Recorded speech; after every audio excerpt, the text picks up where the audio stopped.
बायका आहेत आणि मुलगा त्यांचा बाहेर गेला होता आणि घरातून माणूस नाही होता, तर त्यांच्या बाई लोकांनी उड्या मारून आपला जीव वाचवलेला आहे. उरण खिडकोली नाका येथे 100 वर्ष जुन्या इमारतीमध्ये भीषण आग लागली आहे. दिनांक 11 डिसेंबर 2025 रोजी 5च्या सुमारास ही आग लागली आहे.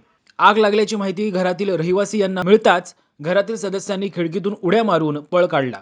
या भीषण आगीत कोणतीही जीवितहानी झालेली नसून घराचे मोठे नुकसान झालेले आहे. घटनास्थळी एनएडी, ओएनजीसी, सिडको, महावितरण यांच्या अग्निशमन गाड्या उपस्थित राहून आग आटोक्यात आणली आहे.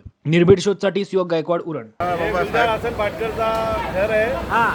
या घराला कमीत कमी 100 वर्ष झाले असतील आणि आग धोकादायक इमारत आहे ना. खालून का कुठून आग लागलेली आहे की वरपर्यंत गेली आणि तो पुरा लाकडाचं काम आहे. त्यात फॅमिली राहत होती सुधार हसन पाटकरची आणि 3-4 बायका आहेत आणि मुलगा त्यांचा बाहेर गेला होता आणि घरातून माणूस नाही होता, तर त्यांच्या बाई लोकांनी उड्या मारून आपला जीव वाचवलेला आहे. मुला लोकांनी चढून काय तर जीवहानी काय झालेली नाही आहे, पण नुकसान चिकार झालेलं आहे. पुरा घरमध्ये फॅमिली राहत होती आणि या बोरा लोकांनी सर्व गॅस बिल बाजूच्या घरात पण गॅस होता, गॅस सिलेंडर होता, ते गाडून बाजूला काढलेलं आहे.